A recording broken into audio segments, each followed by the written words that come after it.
बिस्मिल्लाहिर्रहमानिर्रहीम। अस्सलाम वालेकुम। मैं हूं जलील खान कुलाची। आप देख रहे हैं मेरा यूट्यूब चैनल। बलाज एहसन शाह और उसके बाद फिर जावेद भट्ट कत्ल केस के हवाले से गुफ्तगू करेंगे। कुछ इंतहाई अहम तरीन और एक्सक्लूसिव मालूमात आप तक पहुंचानी है। मेरे एक दोस्त हैं, एक ताल्लुक रखते हैं एक इदारे से। उनसे कल मैंने ये पूछा कि तीफी भट्ट साहब, क्योंकि इस केस को मैं बाकायदा से डे वन से कवर कर रहा हूं और तमाम तर जो तफसील मेरे तक पहुंचती है मैं आप तक पहुंचाता हूं, यानी जराए से जो भी चल रहा होता है, यानी जहां तक मेरी एक्सेस है मैं आप तक पहुंचाने की कोशिश करता हूं। तो कल मैंने उस दोस्त से पूछा कि तीफी भट्ट साहब और गोगी भट्ट साहब नामजद मुलजिम थे बालाज वाले केस के अंदर, लेकिन बराज वाले केस के अंदर अब अगर कानूनी हवाले से देखा जाए तो उसमें कुछ नहीं रहा, क्योंकि शूटर उस वक्त मारा गया था। उसके बाद फिर एक कड़ी थी एहसन शाह भी वहां से खत्म हो गया। तो एफआईआर के अंदर बिल्कुल ये दोनों नामजद मुलजिम थे। तो अब तो आसान है इन दोनों का आकर पुलिस के सामने शामिल तफ्तीश होना, अपने आप को सरेंडर करना और अपने आप को क्लियर करवा लेना, कानून के सामने क्लियर करवा सकते हैं, जहां तक मेरी एक ऑब्जर्वेशन है। तो जब मैंने ये उस दोस्त से पूछा, ये सवाल किया कि ये ऐसा क्यों नहीं हो रहा, तीफी भट्ट साहब पाकिस्तान के अंदर क्यों नहीं आ रहे। अगर वो पाकिस्तान के अंदर आते हैं तो फिर उसके बेशुमार फवायद हैं। एक तो यही होगा कि जो एफआईआर में नामजद है वहां से क्लियर हो जाएगा, और दूसरा जावेद भट्ट साहब के कत्ल को वो खुद उसको फॉलो कर सकेगा। यानी एक साइड की बात हो रही है, अभी दूसरी साइड के ऊपर बात भी जाते हैं। बाज लोग ये हैं वो एक साइड की बात सुनने के बावजूद भी, और यानी थोड़ी सी आधी बात सुनने से पहले ही कमेंट्स करना शुरू कर देते हैं कि आप फलां से आपने पैसे लिए हुए हैं, आपने ये किया हुआ है, आपने वो किया हुआ है। मैं हल्फन कह सकता हूं कि मैं किसी से 1 रुपया भी नहीं लिया। लेकिन ये है कि जब तफसील बताते हैं, जर सी बात है, असूल होता है सहाफत का या किसी भी चीज का, आप पहले एक पहलू के ऊपर डिस्कस करते हैं और उसके बाद फिर आप दूसरे पहलू के ऊपर डिस्कस करते हैं, और दोनों चीजें, दोनों साइड्स अवाम के सामने रखते हैं कि ये हकायक है। अब आप ही खुद इसके ऊपर अंदाजा लगा सकते हैं या आप खुद इसके ऊपर तजिया कर सकते हैं कि अब जो केस है या चीज है वो किस रुख के ऊपर जा रही है।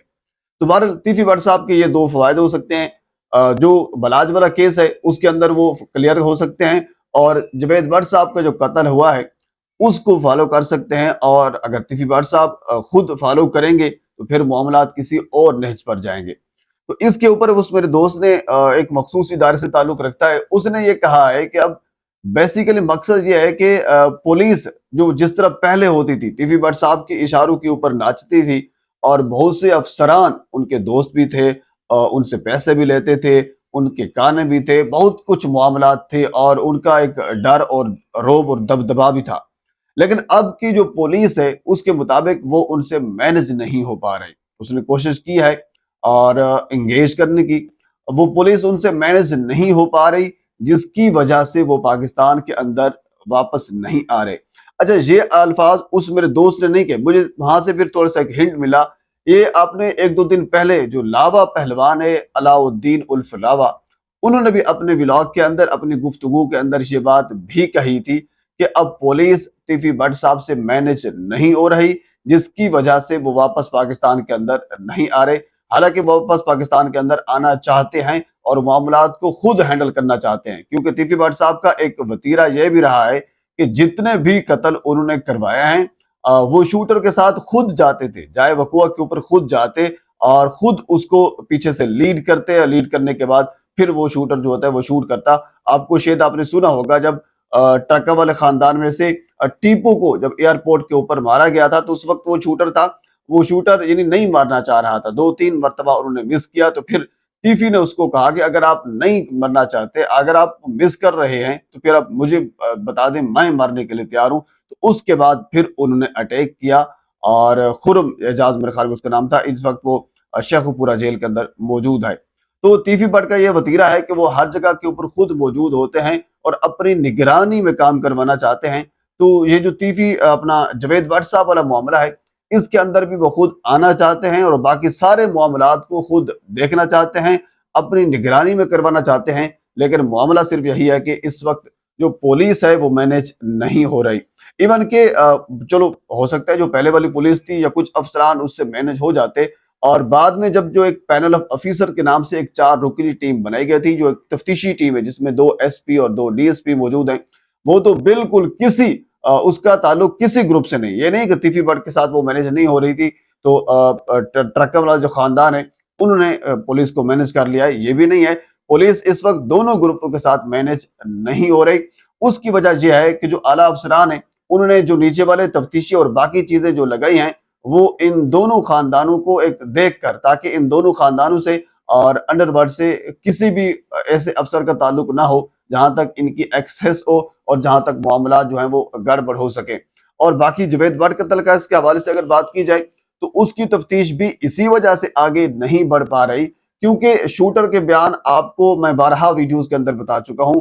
161 का बयान होता है, उसकी कोई अहमियत नहीं होती। ये हमें माजी में ऐसा देखा है। जो खुर्रम एजाज है इसका 161 का बयान कुछ और था और अदालत के अंदर इन्होंने जाकर यही कहा था। जिन्होंने ट्रक्का वाले को, टीपू को जिन्होंने कत्ल किया था, जो इस वक्त शेखुपुरा जेल के अंदर है, तो इसका 161 का बयान कुछ और था।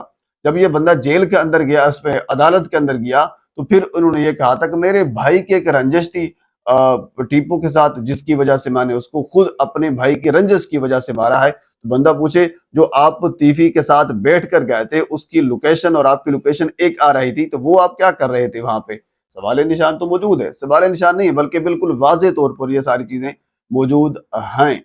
तो बहरहाल जुबैद भट्ट साहब का जो कत्ल हुआ है उसका शूटर के बयानात 12 आपने सुने होंगे, वो जो कुछ भी हुआ है।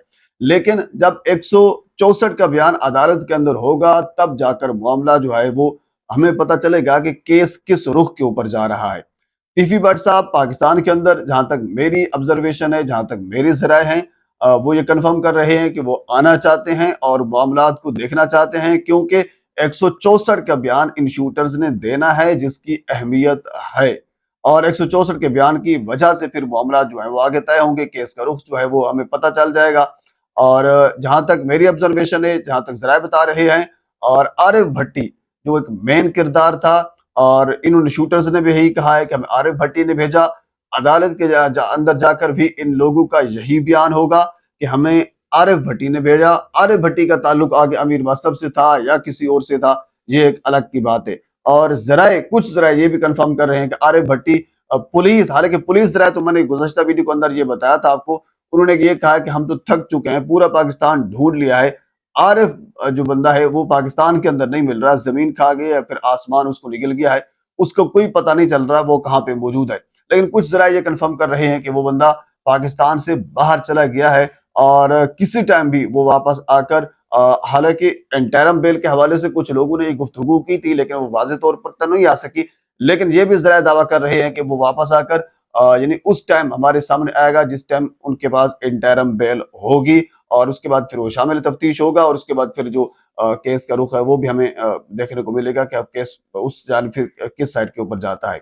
और दूसरी चीज उस मेरे दोस्त ने ये बताई है कि तीफी भट्ट साहब की बहन के हवाले से जो एक जख्मी शहादती थी, उन्होंने एफआईआर के अंदर जिन लोगों का नाम लिया था और उसके बाद फिर शूटर्स ने जिन लोगों का नाम लिया है, और तीफी भट्ट साहब जो कुछ कर रहे हैं, इस हवाले से उनकी बहन जो है वो काफी कह लीजिए कि वो तगड़ी है। वो तीफी भट्ट साहब का मत्था भी उनके सामने रख सकती है। जाहिर सी बात है, बहन है ना, बहन का एक मान होता है, तो वो तीफी भट्ट साहब से कुछ भी करवा सकती है। वो सुलह के हवाले से अगर बात की जाए तो उस हवाले से बहुत बड़ी रुकावट वो उनकी बहन है, और वो तीफी को कुछ भी नहीं समझती, क्योंकि जाहिर सी बात है बहन और माँ का एक मान होता है, तो तीफी भट्ट साहब को उनका एक मान रखना होगा। तो बहरहाल उस हवाले से भी एक चीज वो खबर आई है, उन्होंने कहा है कि वो जो जख्मी शहादती जो एक खातून है, जो बहन है, वो इसमें एक बड़ी रुकावट भी मौजूद है उस जराये के मुताबिक। बहरहाल इस केस के हवाले से अभी कुछ मजीद चीजें जो वहाँ सामने आ रही हैं, लेकिन पिछले कुछ दिनों से अभी खामोशी है, और खामोशी की वजह खुदा न खास्ता जराये ये भी कह रहे हैं कि आने वाले कुछ दिनों में कुछ बड़ा भी हो सकता है, अल्लाह ना करे। बहरहाल इस केस के हवाले से मजीद जो अपडेट और जो चीजें मेरे तक पहुंची है बर वक्त आप तक पहुंचाने की कोशिश करूंगा। एक मरतबा आपसे गुजारिश है, मेरे चैनल को सब्सक्राइब कर दें ताकि आने वाले हर इंफॉर्मेटिव वीडियो आप तक पहुंच सके। अल्लाह।